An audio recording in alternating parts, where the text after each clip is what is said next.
Right now at 10, a proposed design change for one of the area's more well-traveled county highways.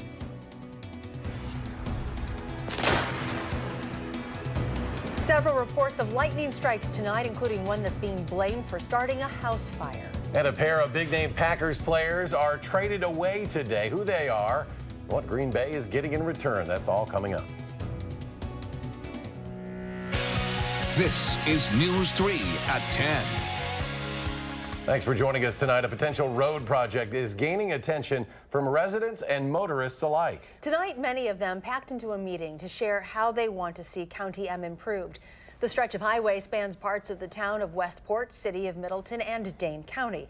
Officials are looking to make improvement to M between Highway 113 and County Highway Q. Our Keely Arthur joins us live from County M in Middleton with more. Keely?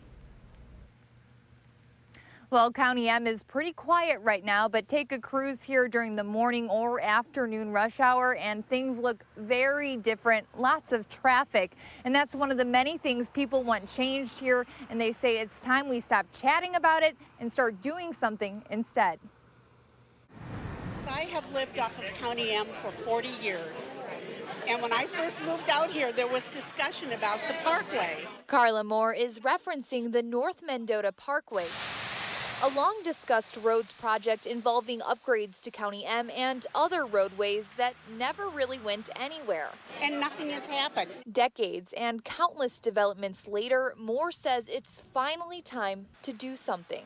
I'm worried about the traffic load. With all of the development north of here, Wanakee, Arlington, Sun Prairie, Windsor, whatever. County Highway M. She's not alone. From Highway 113 to County Highway Q. Hundreds squeezed into two public input meetings in the town of Westport tonight to discuss a Dane County funded project focused solely on County M from Highway 113 to County Highway Q. Whatever we do on M will address the needs of what's developing on M and will be compatible with the North Mendota Parkway if and when that would start up again. County officials say it's unclear exactly how they will improve County M. Expanding the roads, repaving, and upgrading intersections are thoughts.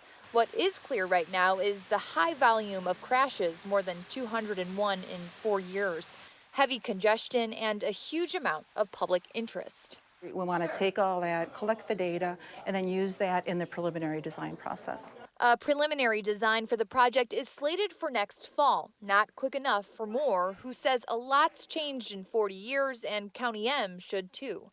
These are now residential neighborhoods. Kids are going to be driving their cars. They aren't the most experienced drivers. So when is construction actually going to happen? Well, that's still to be determined, but a number of things need to be approved ahead of groundbreaking. We have a timeline of all of that up on channel3000.com. Keely Arthur live tonight. Keely, thank you. The Dane County Sheriff's Department has made 3 arrests connected to an overnight homicide investigation in the town of Dane. They have been identified as 20-year-old Michaela Tracy of Lodi, 24-year-old Jacob Johnson of Sun Prairie, and 21-year-old Drew Luber of DeForest. They're all facing charges of felony murder as a party to a crime. Deputies say the initial call was for a battery report with an unresponsive man, but it quickly turned into a homicide. That home located on Highway 113. The call came in early this morning, 4:30 a.m. Sheriff Dave Mahoney says there were 3 or 4 people in that home last night. When a couple others arrived, a fight broke out. The victim was hurt badly. At the conclusion of the confrontation, the deceased was left in the residence alone and severely injured.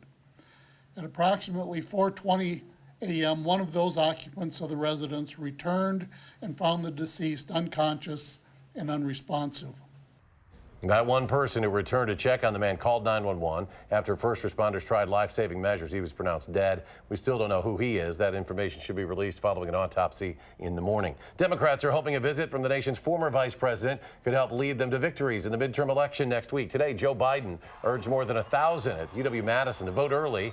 He was joined by Democratic candidates on the ballot, including Tony Evers and U.S. Senator Tammy Baldwin. Biden called for civility to be brought back to politics and emphasized we need to elect people of character in the upcoming election. I am sick and tired of this administration. I'm sick and tired of what's going on. I'm sick and tired of being sick and tired. I hope you are too. The Marquette Law School poll last month showed Evers and Republican Governor Scott Walker were neck and neck in the race for governor, and Senator Baldwin with a strong lead over Republican Leah Vukmir in the race for U.S. Senate. New poll numbers will be out tomorrow. This weekend, Vice President Mike Pence is planning to visit Northwest Wisconsin. Governor Walker's campaign says Pence will join the governor for a rally Saturday at Valley Cartage, a trucking company in Hudson. The vice president's visit comes just 3 days before the elections. President Trump traveled to Pittsburgh today in a show of support after the synagogue shooting that claimed 11 lives on Saturday.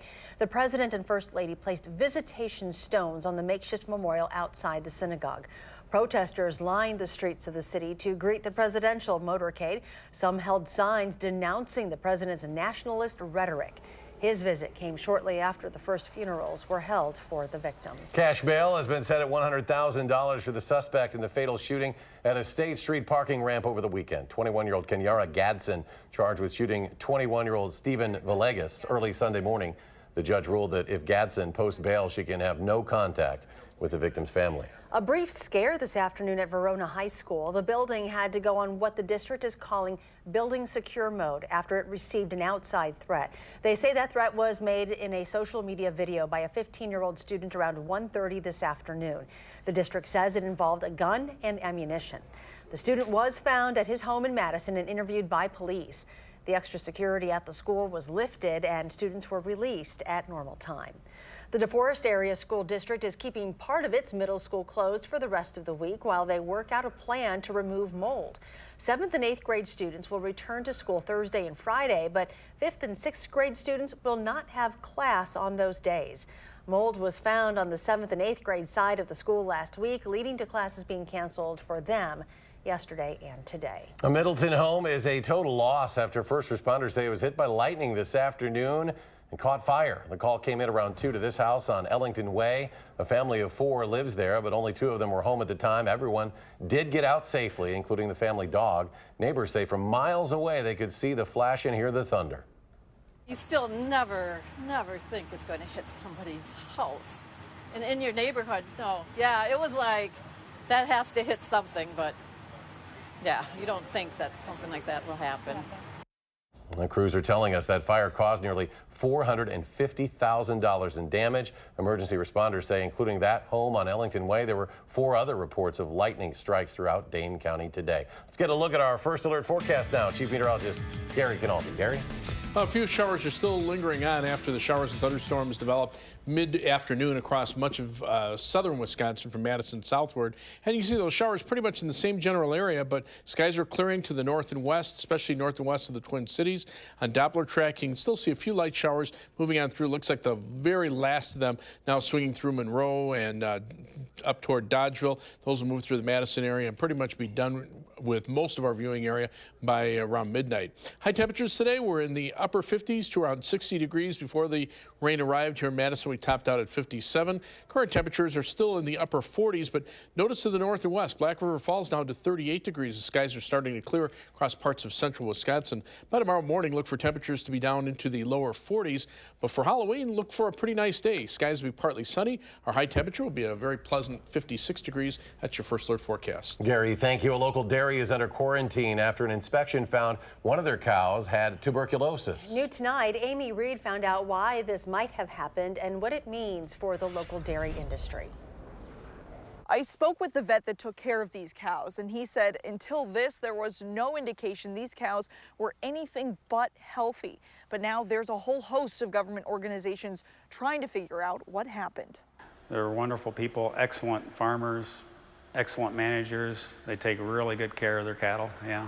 Veterinarian Mike Etter usually takes care of the cows at Meyer Farms. But now after a case of bovine tuberculosis, there's nothing he can do. The illness is untreatable. Any cow testing positive must be euthanized. Oh, it's devastating for them. It's because their farm's quarantined. They can't sell animals. And until it gets resolved, it's very expensive for them. Not to mention just the emotional toll. He said there was nothing the farmers could have done to keep this from happening. Bovine TB is so rare, so much so that neither he nor the vet from the Wisconsin Department of Agriculture, Trade and Consumer Protection had ever seen it. Now they have to figure out why it happened. They administered a TB test to the whole herd, so far finding it in 2 other cows. It's difficult to see. We know it's had a significant impact on this farm, and with other economic pressures, we know it's a pressure for them as well. The family didn't want to be interviewed, but they did send me a statement saying in part, "It's hard to describe the impact this news has had on our family and the loss we feel. And that loss includes our girls, our cows. They are part of our family and the reason we're here."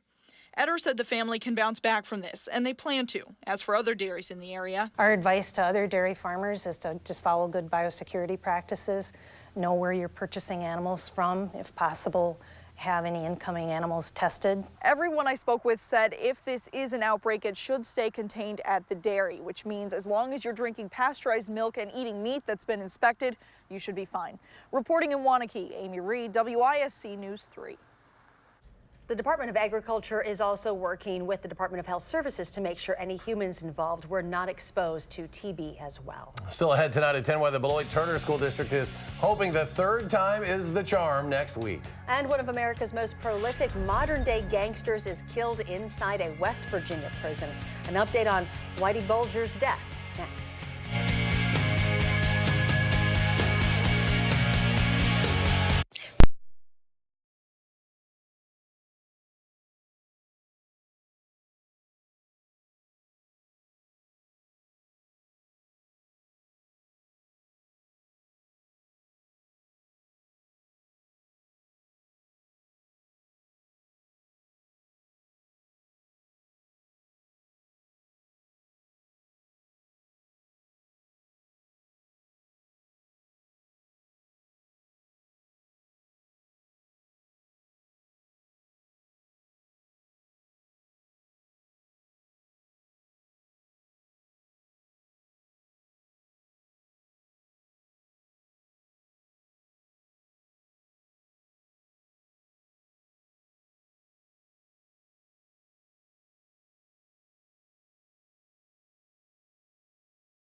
Welcome back. One of America's most notorious modern-day gangsters has been found dead in prison. Federal prison officials in West Virginia say they discovered 89-year-old James Whitey Bulger this morning.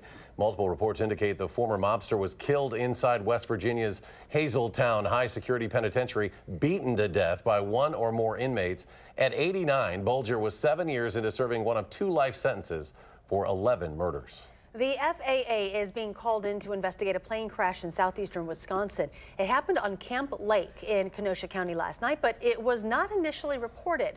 The pilot of the ultralight seaplane was not hurt, and he was able to swim to shore. Investigators say he is from Illinois and was the only person on the plane. They say he did not report the crash because he told investigators he didn't think it was a big deal and was planning to go back to get the plane later. Authorities were only able to locate him using the numbers on the aircraft. The former CEO of the Dane County Boys and Girls Club, Michael Johnson, is taking a leave of absence from his new position in Ohio.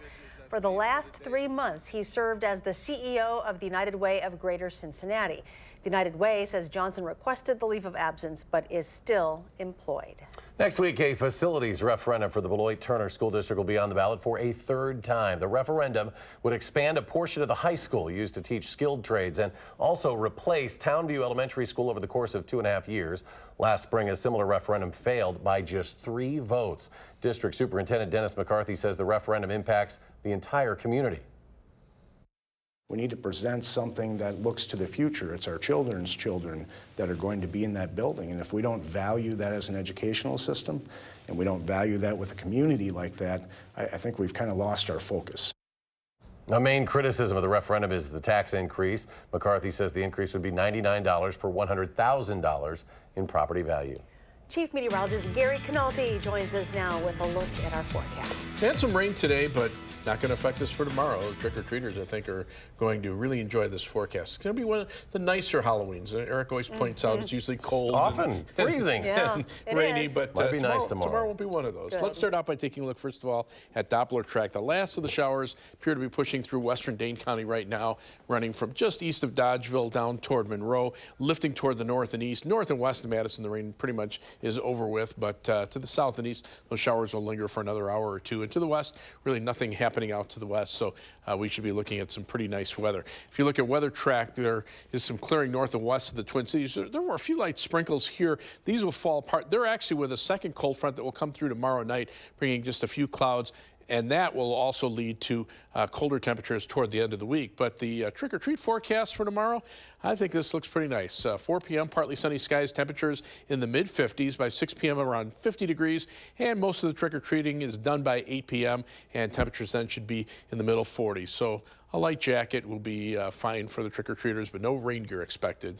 Edgewater Skycam view tonight, live view from our Skycam, looking very nice out there. 57 the high for today, the low temperature 41, and right now we're at 49 degrees.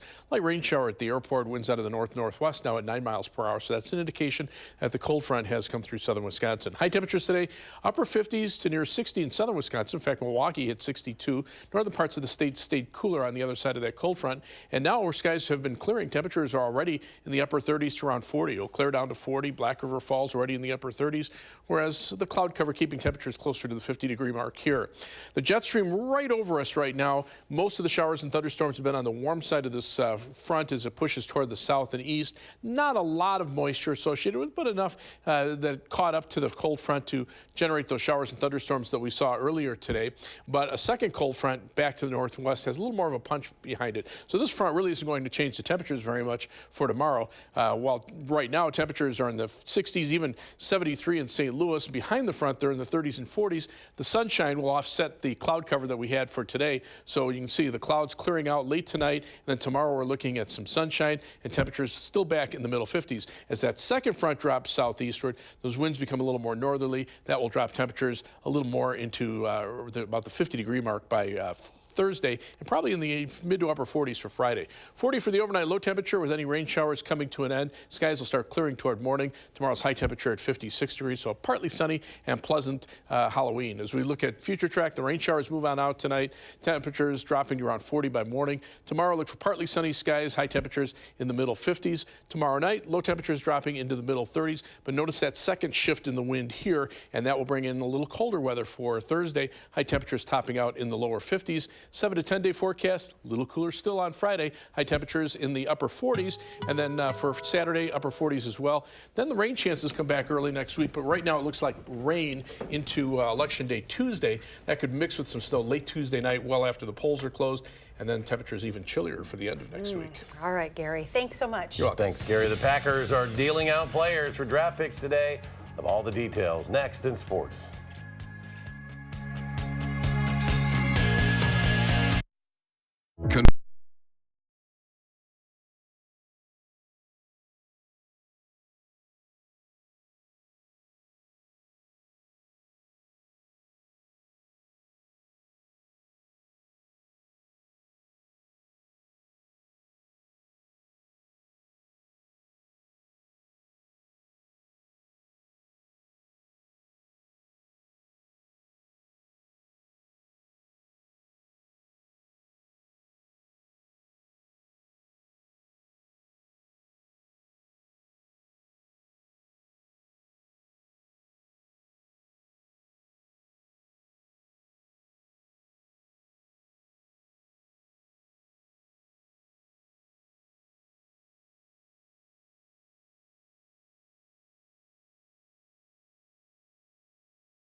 Well, it is a new day in Green Bay. First-year general manager Brian Gutekunst definitely not taking the same path that Ted Thompson was.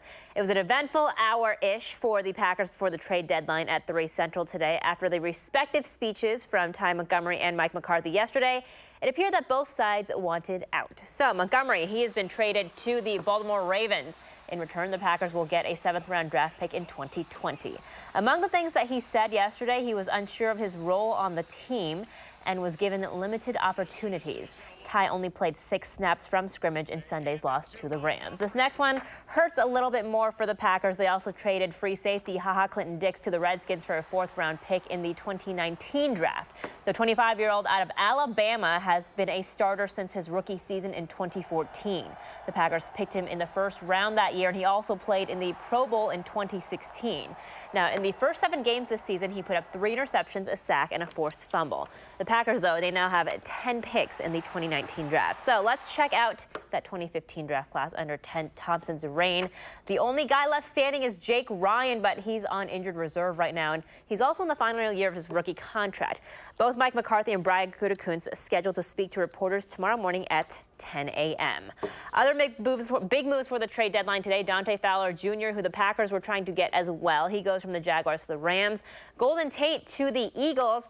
And Broncos wide receiver Demaryius Thomas, well, he is heading to Houston. The first installment of the college football playoff rankings of the season tonight, and the Badgers, well, they're not on it. Wisconsin also fell out of the top 25 in the Associated Press poll this week, but head coach Paul Chryst and the team, they've never been a fan of rankings and outside perception, regardless of where they stand during the season. Now, they've always focused on themselves and the very next game instead of the big picture. Now, about those college football playoff rankings, only 4 Big Ten teams named tonight, with Michigan being the highest one at number 5. The Badgers will play at Penn State in 2 weeks. They are number 14. And as for Wisconsin, and given where they are right now, they have a 5-3 record. They're 1 win away from becoming bowl eligible. The overall message of the season does not change, according to Coach Chryst. That is to make the most of each opportunity. And at the end of the year, you earn what you get. So we've never talked about what, if you get these wins at the end of the year, this equals that. Kids know how the system works. And so, therefore, the message doesn't change. Some offseason baseball news now. Third baseman Mike Moustakas and relief pitcher Joakim Soria have both opted to enter free agency. The team making that announcement today, and both players denying extensions from the Brewers. Moustakas joined the team in a trade deal with Kansas City this past year, while Soria from the White Sox. The Brewers' 40-man roster now down to 36. We'll be right back.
We have a final check with Gary.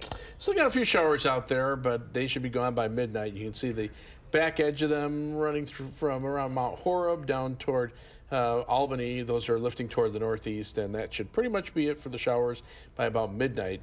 Tomorrow, Halloween, looking very nice. 56, partly sunny for a high temperature. A little cooler Thursday, a little cooler still for Friday. Saturday on the chilly side. Then some rain showers next week. Right now it looks like mainly rain, maybe a little bit of snow mixing in late Tuesday night after the polls close. Temperature is very chilly, though, for the end of next week. All right, Gary, thank you. Thanks for joining us for News 3 at 10. Do something good, and we'll see you back here tomorrow. Making plans that are weather dependent? Get an accurate 12-hour, even a 10-day forecast. Download the Channel 3000 First Alert Weather app and start planning.